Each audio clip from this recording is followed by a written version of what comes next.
Amén, amén, hermanos. Buenas tardes, Dios les bendiga. Le damos gracias al Señor por este nuevo día que nos concede, y mayormente si nos concede este día que podamos estar delante de su presencia, escuchando lo que Él nos quiere decir, y si nos concede también el poder reunirnos a orar. Es un privilegio en estos tiempos en donde la algarabía del mundo, las atracciones del mundo, como que desvían un poco la mirada de los hombres, ¿verdad? O de los hijos de Dios, de las cosas que nos compete hacer en lo que respecta al Señor. Nos envuelve, nos succiona, ¿verdad?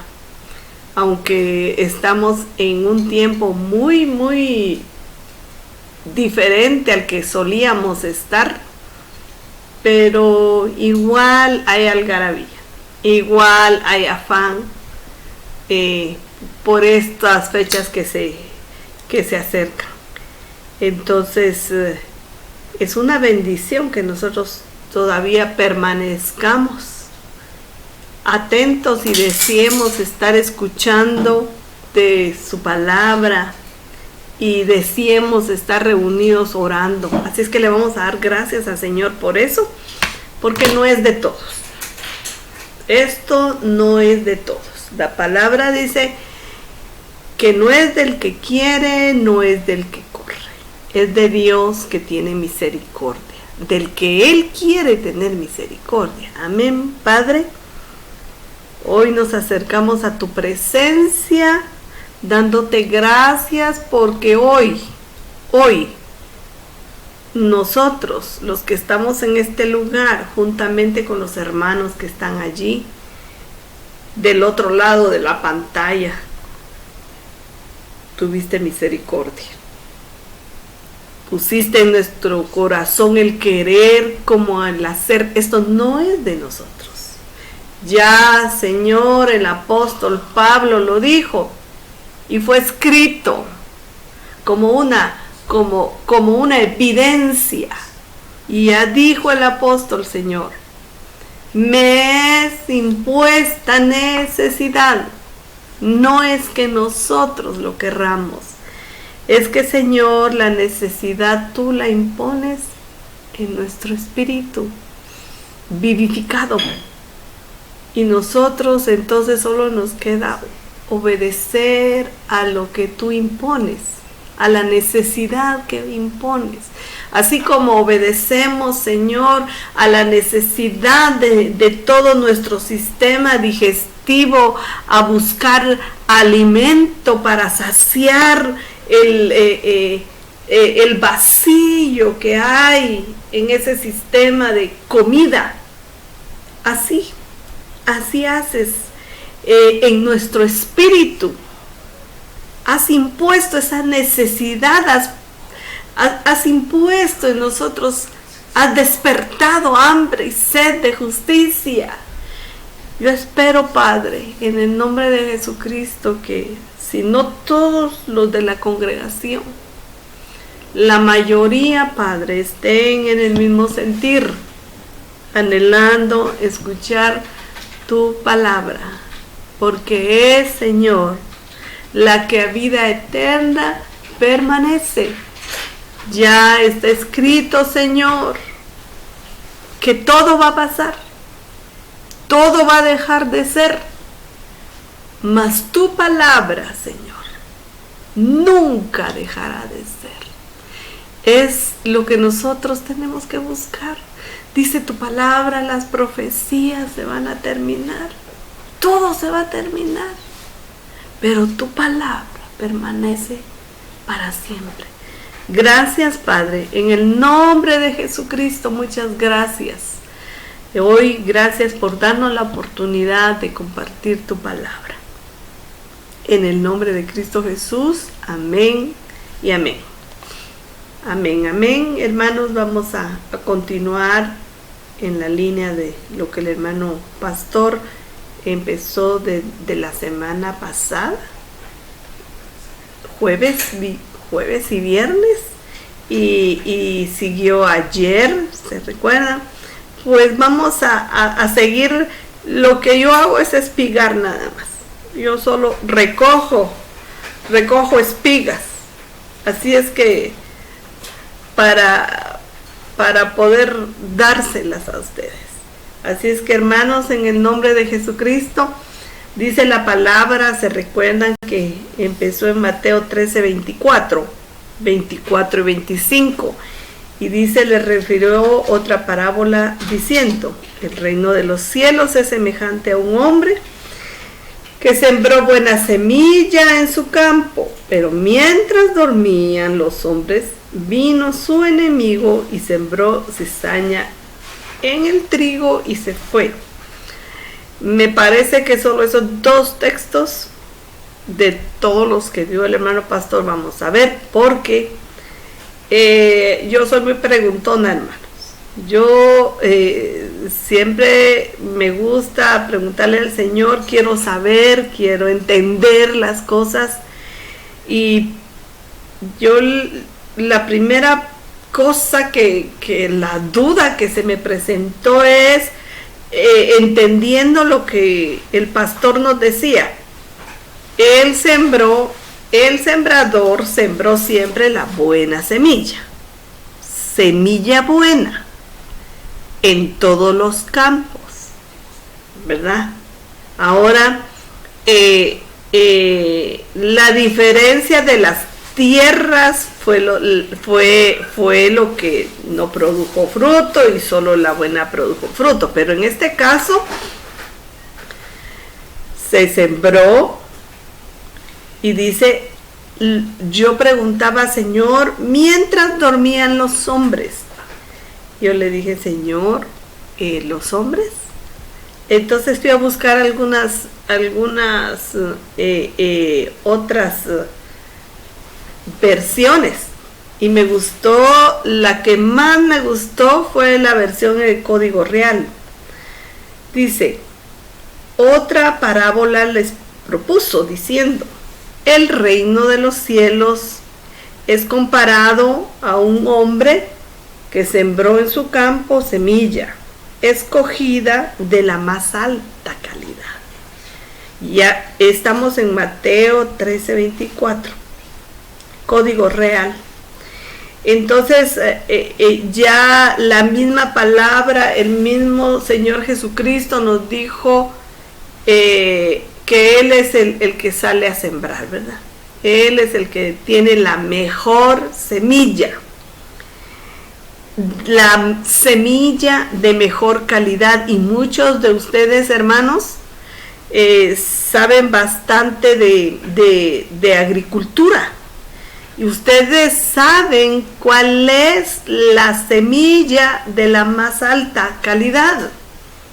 Un día le aprendí algo a hermano Neco, porque él nos contaba que ellos del café escogen la mejor semilla, pero ya para la hora de tomar esa semilla para sembrarla, él contaba que dentro de esa buena semilla escogen, todavía hay otra escogencia, y eso a mí me impresionó.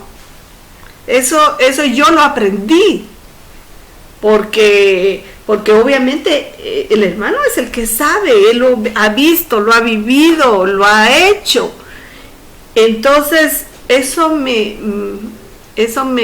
quedó impregnado para yo aprender.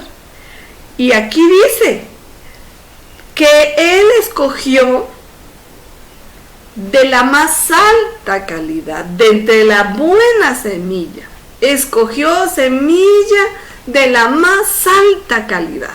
Por eso me gustó este texto, estos dos textos en el Código Real. Pero miren lo que dice el 13:25.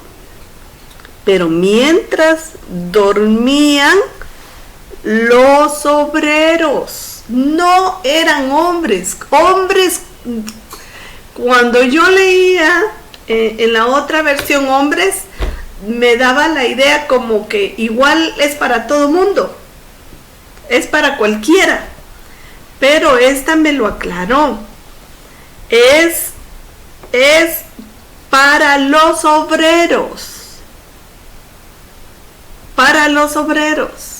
amén. Y dice, por eso dice la palabra que la mies es mucha, pero los obreros son pocos. No es para cualquiera. Los obreros son los escogidos para trabajar, los que saben. Entonces dice, vino su enemigo. Eso fue otra cosa que lo vamos a remarcar, porque también en la otra versión dice así, vino su enemigo e introdujo semilla de cizaña en medio del trigo y se fue.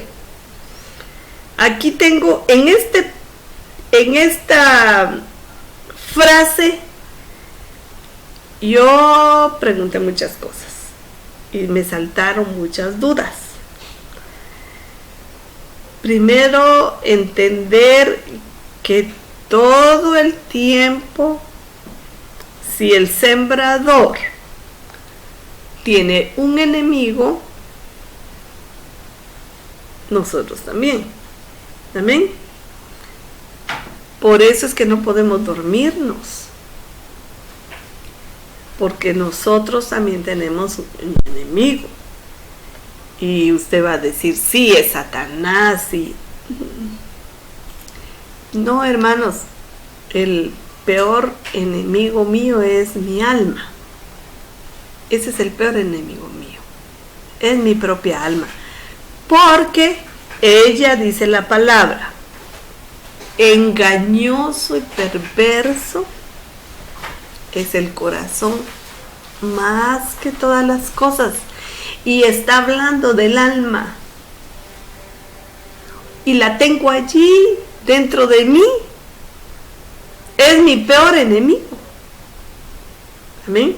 Entonces, otra de las cosas que dice, y sembró cizaña entre el trigo y se fue. Y mire, pues yo le dije, Señor, sí lo entiendo, yo entiendo que vino y sembró cizaña, pero ¿qué cizaña sembró? ¿Qué cizaña sembró? Otra cosa, le decía el Señor, sembró la cizaña ya entre el trigo. No era una semillita, era el trigo. El trigo ya era espigas. No fue en el proceso de que se fue a limpiar la tierra, a preparar la tierra, a sembrar semillitas, porque yo no sé si se siembran 3 semillitas por espacio, no sé, hermanos, porque eso, yo no soy agricultor, pero tengo una idea que semillitas agarran 3 y en cada agujero que hacen ponen 3, pero eso no lo sé yo. Pero ustedes tal vez tienen más idea, más exacta la idea que yo. Y aquí dice que la cizaña estaba entre el trigo. Ya había algo visible. Ya se veía algo. Entonces fíjense que quise averiguar y me encontré algo que esto yo lo averigüé, hermano, no, entonces no sé, los hermanos agricultores digan, no, hermana, no es así, o si tienen idea si es, pero lo que dice lo que me encontré dice que la palabra, primero, ¿de dónde proviene esa palabra trigo? Dice que es de un vocablo latín que significa triticum. Ese es el vocablo, triticum. Ese es el vocablo latín. Y lo que significa es quebrado, triturado o trillado. Por eso se llama trigo. Porque hay que trillarlo, hay que triturarlo con un propósito. Y ustedes saben cuál es el propósito. El propósito es para que el trigo que viene en una cascarita, cuando ya se hizo, ya es un grano maduro, viene en una cascarita que la recubre.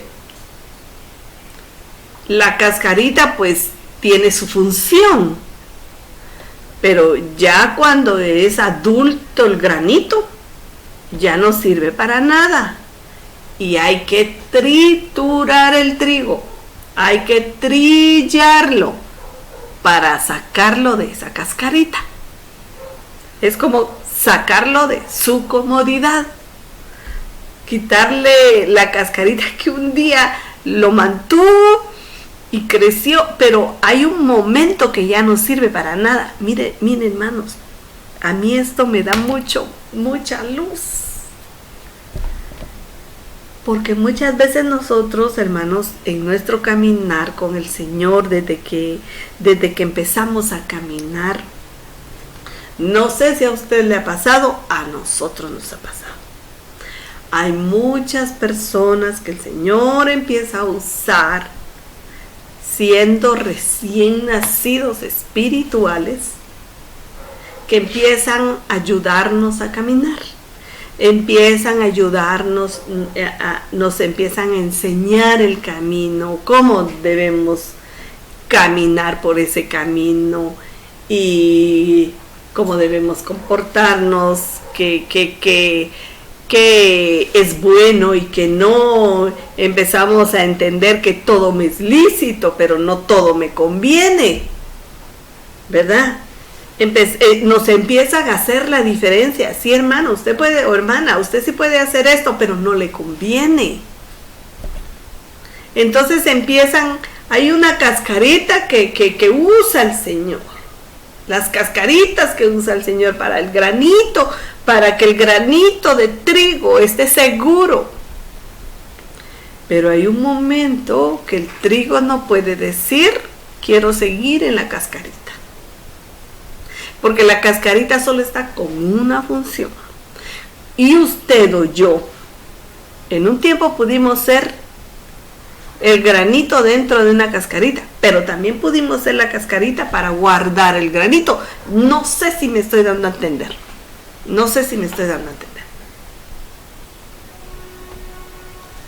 Viene usted y empieza a llegar un hermano y empieza a ayudarlo.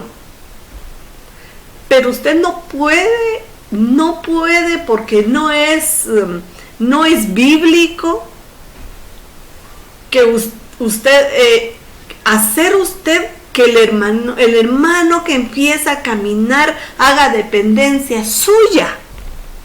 No puede. Por un tiempo el hermano va a empezar a depender de usted y lo va a llamar, le va a preguntar y usted lo va a encaminar. Pero usted no puede hacer que el hermano dependa de usted. Porque usted está como la cascarita del trigo, que ya viene un tiempo en que el trigo ya es maduro y hay que empezarlo a trillar. De tal manera, hermanos, que si usted ha tenido esa experiencia, me alegro, como esta que le voy a decir, que nos pasó a nosotros de los dos ángulos. Le estoy hablando de dos ángulos. Un tiempo fuimos el granito que tuvimos cascarita, Pero llegó el tiempo que la cascarita ya no servía. Ya cumplió su función y hay que trillar al trigo para quitarle la cascarita. Entonces la cascarita ya no se puede meter en eso. Hay momentos, hermanos, hay momentos en nuestra vida, yo no sé si a usted le pasa, hay momentos en que el Señor le dice a uno, no, ahí no te metas, no te metas, deja que yo lo voy a hacer. Porque muchas veces queremos suplir y queremos hacer y queremos, es que el hermano, es que la hermana, y hay que... No, hay momentos de poner un alto, que el Señor pone un alto. Porque empieza el proceso para que ese trigo se convierta en harina y esa harina se convierta en pan. La cascarita ya no se va a meter, porque ya no sirve para nada. Ya cumplió su función. Yo espero que me esté dando a entender. Bueno, también, miren, hermano, el tiempo de sembrado. Le voy a hablar esto porque entre Mateo 13:24 y Mateo 13:25 pasó un lapso de tiempo. Hay un lapso de tiempo. No es como se lee. Nosotros lo leemos de corrido. No es como se lee. Porque en el 13:25 ya nos hablan de trigo. En el 13:24 nos hablan de semilla. Entonces pasa un lapso de tiempo. Mire pues, por ejemplo, le voy a leer lo que yo encontré. ¿Cuándo se siembra el trigo? El trigo se puede sembrar en invierno, en otoño, en primavera. Esas son aptas las estaciones para que se siembre el trigo. No hay que esperar una sola estación. Pero dice que, esto también me gustó, hermanos. Dice que requiere mucha luz. El trigo requiere mucha luz. Es que nosotros también. ¿Por qué todos los días tenemos que orar? Alguien dirá, ¿y por qué no volvemos como antes? Bueno, si se daban cuenta, hermanos, por lo menos las hermanas, algunas hermanas sabían que un día a la semana orábamos. Pero una hermana dijo, yo dentro de mi corazón siento que no debemos de orar una sola vez a la semana ahora. Oremos todos los días. ¿Por qué? Porque el trigo necesita mucha luz. ¿Por qué tenemos que escuchar la palabra todos los días? Ya la escuché ayer. Imagínense, nosotros ahorita, inmediatamente después de esto, solo pasan 15 minutos y nos conectamos a escuchar otra prédica. Bueno, y diríamos, ya estuvimos predicando. O yo puedo decir, yo ya estuve escuchando la prédica del pastor, ahora tengo que escucharla de otra manera. No, ya no. A veces estamos oyendo la oración de alguien, de una hermana, antes de ir a orar con ustedes. ¿Por qué? Porque el trigo necesita mucha luz. Mucha luz. Y dice también, hermanos, que mínimo de luz son 8 horas diarias. Mínimo de luz. Si yo pienso en esto, si nosotros necesitamos, el hombre y la mujer que trabajan para sostener a su familia, necesitan como mínimo 8 horas de trabajo. Y el resto de horas lo ocupamos para otras cosas. ¿Por qué no ocupar también para el Señor esas 8 horas diarias? para que nos dé luz. Amén. Y dice también que se cosecha de 5 a 6 meses. Fíjese, desde que se siembra la semillita. Mire pues, hermano, por eso le digo qué distancia de tiempo hay entre Mateo 13:24 y Mateo 13:25. Porque en Mateo 13:24 dice que el reino de los cielos es comparado a un hombre que salió a sembrar. No dice que está sembrando, no dice que ya sembró, dice que salió a sembrar. Quiere decir que tuvo tiempo y dijo, hoy voy a ir voy a tomar mi semilla, voy a ir al campo, y se encaminó al campo, salió a sembrar. Se encaminó al campo, tuvo que limpiarlo, tuvo que prepararlo, tuvo que ponerlo en óptimas condiciones para sembrarlo, porque vamos a leer también en qué terreno se siembra. En óptimas condiciones para sembrar. ¿Cuánto tiempo nos lleva eso? ¿Será que un agricultor normalmente lo hace en una mañana?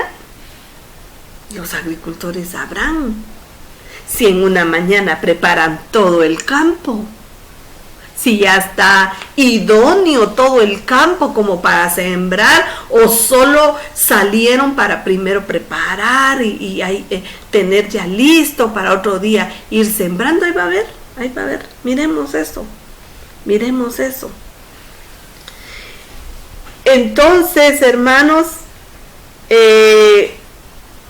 les hablaba que de 5 a 6 meses desde que se siembra. Vaya. Entonces dice, hay que preparar la tierra. Y mire pues, dice que para el trigo, estamos hablando del trigo. Para el terreno del trigo dice que se puede utilizar uno que tenga un suelo arcilloso dice que tiene que tener un adecuado contenido de cal. También dice que es importante que tenga abono orgánico, y también otro tipo de orgánico, de abono que yo no sé cuál es, pero dice que es humus, ustedes lo sabrán, o esa es la pura tierra. Yo eso ya no lo busqué, ha de ser el puro abono de ese abono que se caen las hojas, y cuando se pudre ya se hace ese tipo de abono. Es importante también. Bueno, también dice que para tener una buena producción, porque se recuerda que el sembrador salió a sembrar la semilla escogida. Bueno, para que la mejor semilla tenga una buena producción, dice que tiene que ser regada de 2 a 3 veces al año. ¿Se recuerda ustedes? Ya hablamos de la lluvia temprana y de la lluvia tardía. Vaya. Dice que esto es dependiendo por la humedad del terreno. Recuérdense que tiene que ser un terreno arcilloso, que tenga cal, que tenga... Bueno, ya la están preparando. Por eso es un gran tiempo. Estamos hablando solo de Mateo 13:24, porque dice que dice que cómo se siembra el trigo. Dice que se siembra paso a paso, y yo no me imagino que toda siembra es así, paso a paso. Entonces dice, ¿cuándo la vamos a cosechar? Cuando dice que aquí ya podemos entrar a Mateo 13:25, porque dice que, mire pues, Para realizar la siega es cuando los tallos han perdido por completo su color verde. O sea que más o menos en ese tiempo sembró el enemigo cizaña. Más o menos empezó también junto con el trigo a salir la cizaña y a verse la cizaña y a crecer junto con el trigo y entonces dice que ese grano para cegarlo tiene que tener consistencia. Entonces ya se sabe que se tiene que trillar. Entonces, mire pues, hermanos, el enemigo viene, empieza a hacer siembra y pues ya cuando usted ve la espiga así grandecita, ya no sabe usted, no sé yo qué es cizaña. ¿Se acuerda que eso lo explicaba el hermano pastor ayer? ¿Qué es cizaña y qué es trigo? Bueno, entonces vamos a hablar un poco ya no lo explicaba el pastor el jueves y viernes, nos habló de esto, de la palabra dormir, que es katseudo, y nos explicaba qué era. Vamos a emplearlo un poquito porque me encontraba algunas cosas. Dice que, por ejemplo, vamos a hablar de esta palabra dormir en sus usos en figura, en la palabra. Cuando se usa en figura esta palabra dormir, por ejemplo, estar muerto, no dice la palabra, ya cuando una persona está muerta, eso lo usó Jesús. Se recuerda, dice en la Biblia, en algunas Biblias está la resurrección de la hija de Jairo. Por ejemplo, Mateo 9:24, Marcos 5:39, también está en Lucas 52. Realmente, en el relato, dice que es su principal. Y él llegó a decirle a Jesús: mi hija ha muerto. Ella estaba muerta, pero se usa esta palabra dormir para estar muerto. Usted lo puede leer ahí, Mateo 9:24, Marcos 5:39, Lucas 8:52. Dice también, podemos leer, si tiene su Biblia ahí, vaya a 1 Tesalonicenses 5:10. 1 Tesalonicenses 5:10 dice: quien murió por nosotros para que ya sea que velemos o durmamos, aquí está hablando de estemos vivos o estemos muertos, vivamos juntamente con él. Esto nos está hablando de dos facetas del hombre ya convertido, ya hijo de Dios. Que sea que velemos, está hablando que estar vivo, o estemos muertos, estemos con el Señor. Amén. Bueno, pero también, hermanos, esa palabra dormir, ¿sabe qué es? Vamos a poder decir, mientras los siervos, mientras los obreros, oiga lo que le voy a decir, estuvieron indiferentes a las demandas del Señor, porque eso quiere decir dormir. Mientras los obreros estuvieron indiferentes a la demanda del Señor, el enemigo sembró cizaña. Mire eso, hermano. Y oiga pues, otra situación en que estaban los obreros. Mientras los obreros, con indiferencia carnal a las cosas espirituales, como deben tener los creyentes, el enemigo vino y sembró cizaña. ¿Qué le parece? Oiga esto.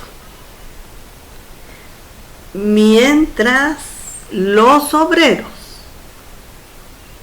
estaban en una condición de insensibilidad a las cosas divinas, involucrándose en ello en conformación al mundo, mientras los obreros, insensibles a que estamos a 21, 22, 23 o 21 estamos ahora, 22, 23, 24, ya nadie está sensible, ya nadie quiere escuchar, ya nadie quiere, porque se está involucrando en conformación al mundo, a las cosas del mundo, porque nos involucramos y nos volvemos insensibles a que el Señor quiere hablarnos. Si el Señor quiere hablarnos todos los días, si el Señor tiene 8 horas de luz para el trigo, si Él sabe que hacemos otro montón de cosas, pero en ese montón de cosas no nos podemos separar. Esto, hoy tengo que hacer esto y me separo de las cosas del Señor. No. El trigo necesita mucha luz. El trigo necesita bastante luz para poder crecer y dar una buena cosecha. Entonces, esto estaban haciendo los obreros. Mientras los obreros estaban indiferentes a las demandas del Señor. Miren, hermanos, el Señor nos estaba de rogar, ¿verdad? Que escuchemos su palabra, que pongamos atención a sus mandamientos. ¿Ah? Si mi pueblo se humilla, si mi pueblo hace esto, si mi pueblo escucha. Ese es el Shamá de Dios. Leamos el Antiguo Testamento en Deuteronomios, hermano. Ese, oye, oh Israel, oye, ¿cuántas veces hay? Oye, oh Israel. Hay bastantes veces en que el Señor dice, oye, oh Israel. Entonces ese oye, oh Israel, es porque nosotros, sus hijos, necesitamos mucha luz para crecer, estar atentos. Pero miren lo que hace el siervo. Ya se sembró la buena semilla, ya escuchamos la buena palabra, ya está sembrada en mi corazón. ¡Qué bueno! Pero mientras permanecían indiferentes a las demandas del Señor, porque esto no es base por bola, esto no es como en el béisbol, ¿verdad? Que yo me acuerdo que cuando mis hijos veían béisbol, y aún al que estaba bateando, el que lanzaba la pelota, lo pasaba rozando o le pegaba, entonces le daban la base y ya no tenía que batear, era inmediatamente tiraba el bat y se iba a la primera base, porque esto no es así, dice que quiere decir entonces que no debemos estar indiferentes a las demandas del Señor, pero también dice que haya una indiferencia carnal, dice, de parte de los creyentes a las cosas espirituales, hermano. También dice que es una condición insensible hay una insensibilidad. ¿Por qué? Porque pasamos a involucrarnos a las cosas del mundo. Y miremos lo que dice Efesios 5:14. Miremos eso. Dice el Señor, por lo cual dice, despiértate, tú que duermes, y levántate dentro de los insensibles, dentro de los indiferentes a las cosas carnales, o los que son indiferentes a las cosas espirituales y son carnales, y los que son indiferentes a las demandas del Señor. Levántate. Eso quiere decir, levántate de los muertos, levántate de ahí, de la indiferencia, de la insensibilidad, de que está el Señor hablándonos. Ya no quiero nada con el Señor. Nos peleamos con el Señor, hermanos, porque las cosas no nos salen bien. Nos peleamos con el Señor. Y ya no quiero. Todo me sale mal. Ya intenté. Pero si hacemos las cosas con indiferencia a las demandas del Señor y queremos que las cosas nos salgan bien, hacemos las cosas con indiferencia a lo espiritual y nos ponemos carnales y queremos que las cosas nos salgan bien. Nos involucramos, hermanos, en las cosas del mundo, nos volvemos insensibles. ¿Cómo nos volvemos insensibles? Hermano, tiene el privilegio. ¿Prefiere usted cumplir con las cosas del mundo antes que con lo que el Señor le ha delegado a usted? Hoy teníamos que ir a hacer un mandado con mi esposo y llevamos la radio cultural. Estaba predicando un hermano y él decía, un día el Señor va a demandar de nosotros lo que nos ha dado. Nos va a mandar a demandar los talentos y los dones, dijo el hermano. Porque ahora yo entiendo ahora, hermano. Una cosa es un talento y otra cosa son los dones, son espirituales. Los dones los da el Espíritu Santo. Y tal vez usted nunca ha tenido el talento, pero yo lo he experimentado. Yo, hermano, yo me acuerdo que estando en la primaria, a mí me ponían a escribir una tarjeta para el Día de la Madre. Y a veces decían, escriban un poema para el Día de la Madre. Hermano, para mí eso era un trabajo que yo no lo podía realizar. Yo no podía realizar eso porque ¿de dónde sacar inspiración o qué hacer para sacar palabras que sean, ¿cómo le dijera yo que al hablarlas conjuguen, que rimen en la palabra, que rimen? ¿De dónde, hermanos? ¿De dónde? Y ese talento no lo tenía yo, pero habían personas que sí lo tenían. Pero cuando el Señor le enseña a uno de algo que usted no tiene, el Señor le puede dar un don de lo que usted no tiene. Y cuando tenemos un don es más fácil, un talento es más fácil si el Señor lo usa. El talento sirve en las congregaciones. ¿Cuánto no más los dones? Pero preferimos, hermanos, involucrarnos y cumplir con las cosas del mundo y dejamos por un lado lo que el Señor nos ha pedido. Y eso se llama insensibilidad a las cosas del Señor. Amén.